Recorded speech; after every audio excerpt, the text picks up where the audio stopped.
Hello everyone. So in previous video I have shown you how you can draw three different version of marigold, and I have shown you everything step by step how you can draw it, including different perspective of marigold flowers as well.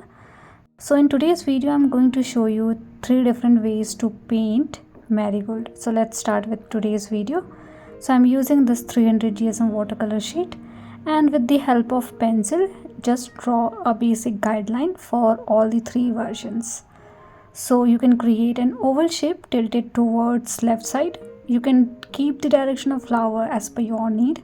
I have explained everything about all these perspective in my previous video, so if you want you can get a link into my description section. So you can create normal perspective as well, or you can create side. I'm only creating one single flower, so I have kept the side perspective. That's why I have created a new kind of shape for the green structure. Now in this one also I'm creating the side perspective, but I'm keeping the oval shape straight or horizontal so that we can keep the stems straight, and then you can divide this oval shape into two different sections. In this one I'm creating one flower bird as well, although it's not important, but if you want you can keep it. So these are the two guidelines for two different versions of marigold. Now let's do the third one.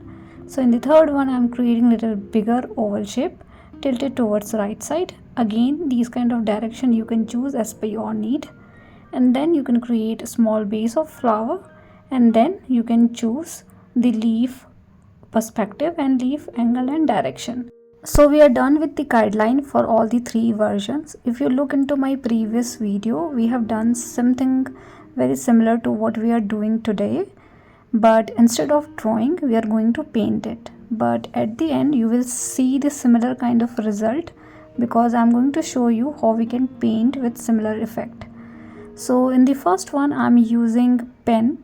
So this is a little tweak and an easy way to paint something like this.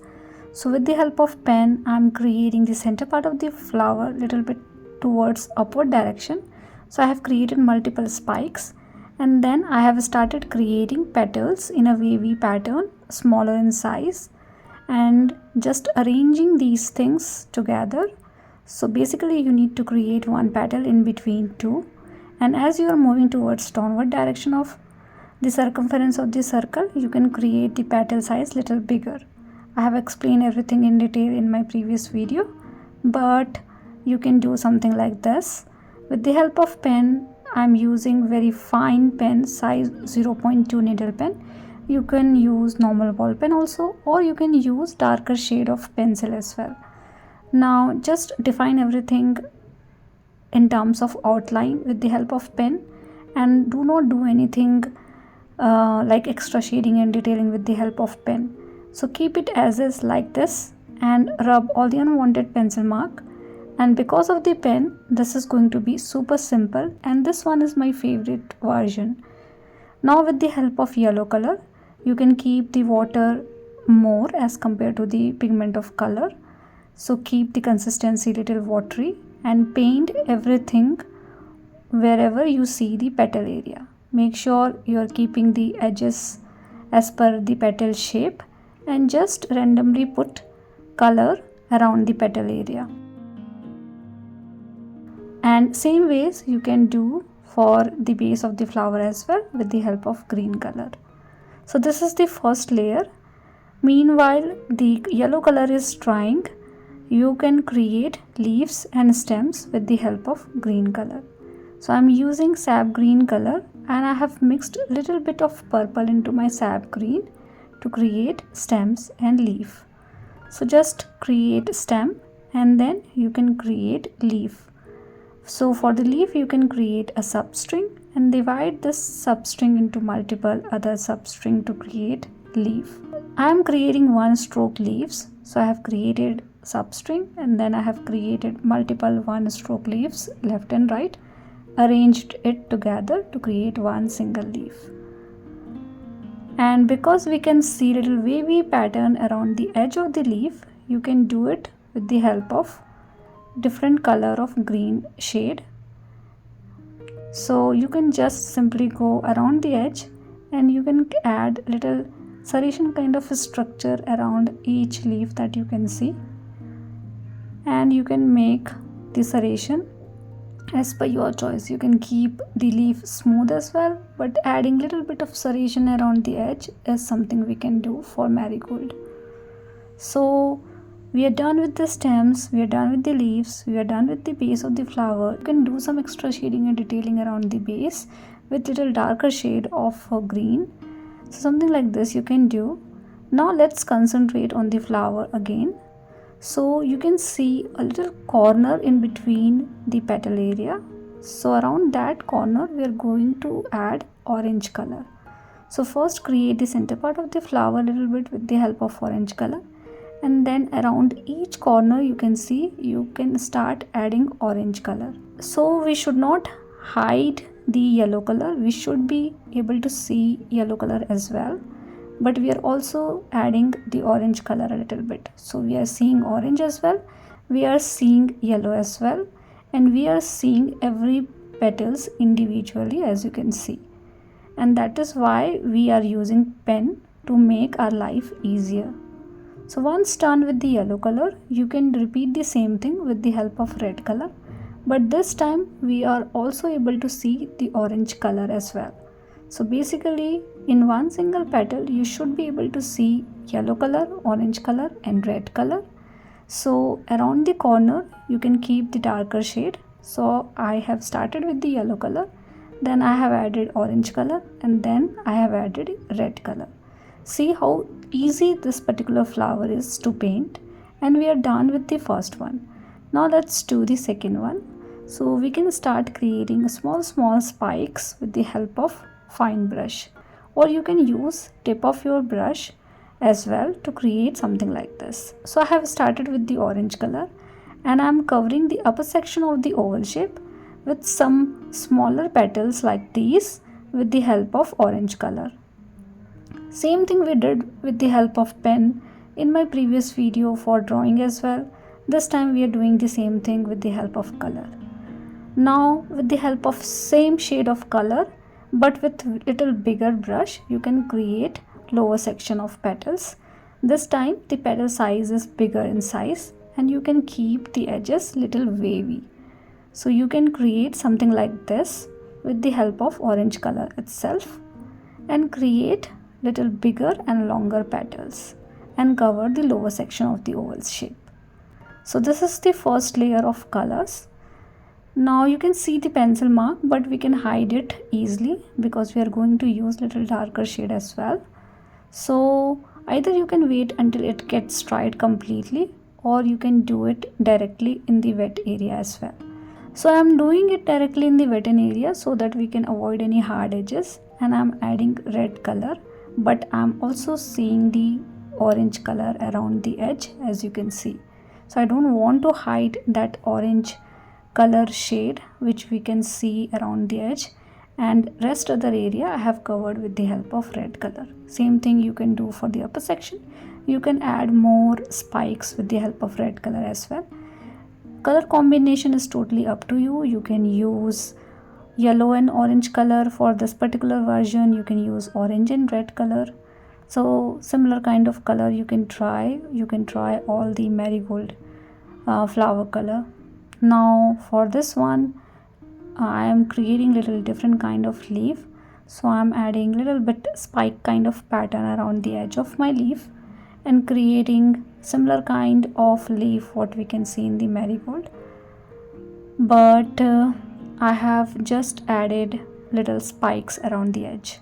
Now in this one we are also creating flower birds. So I have created a U kind of shape with the help of green color, and at the tip of this U kind of shape I'm going to add just random yellow and orange color to make it look like the flower is about to bloom, and we are able to see little bit of petals as well emerging from the flower bird.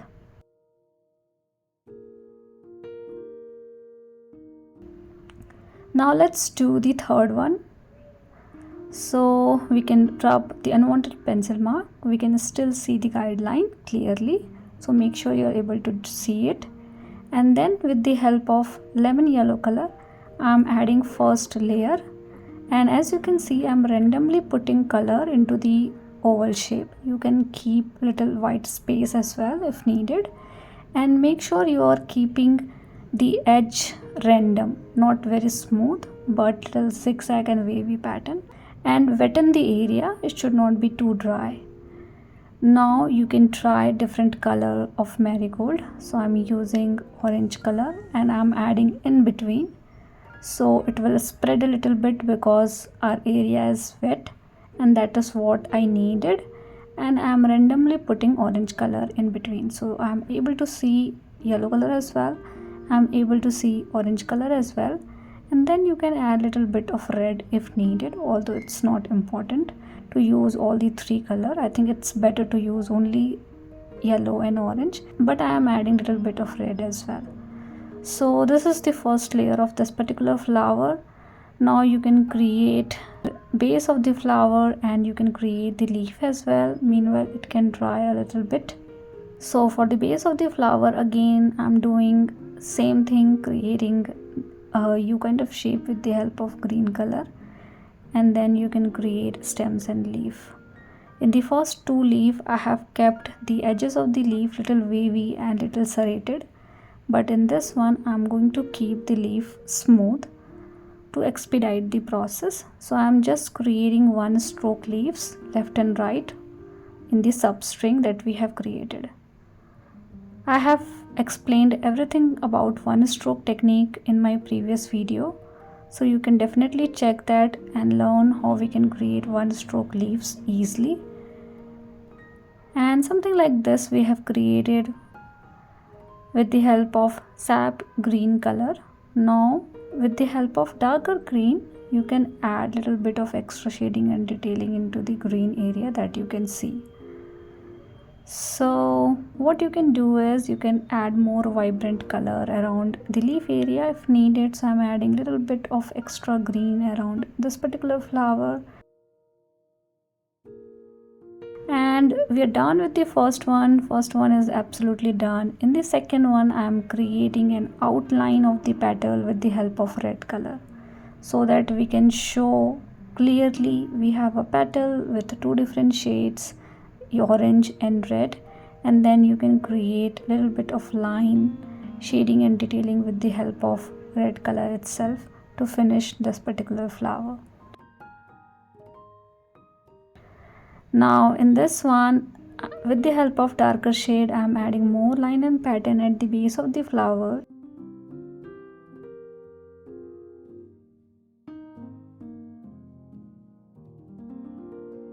And same thing you can do for leaves as well. So add lines in between the leaf with the help of darker shade.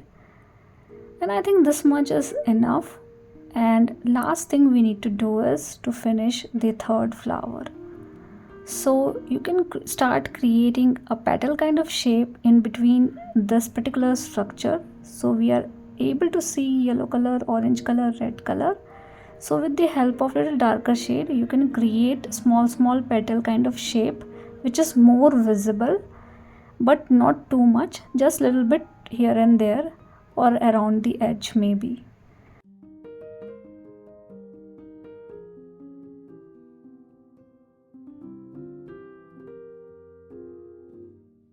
Now wetten the area because we need little wetten area, and you can keep it until this much also. This much is also fine, but you can do one more step. You can wetten the area with the help of clean water or with the help of yellow color maybe, and then with the help of fine brush you can start adding some random pattern like we did in the drawing. And because the area is wetten, it is spreading a little bit, giving us a bushier structure to create a flower in which we have so many petals inside it. So this one is loose kind of flower, you can say. And we are done with all the three versions. Let me know which one you like the most. Let me know if you have any kind of feedback for me, and thank you so much for watching. See you guys in the next video.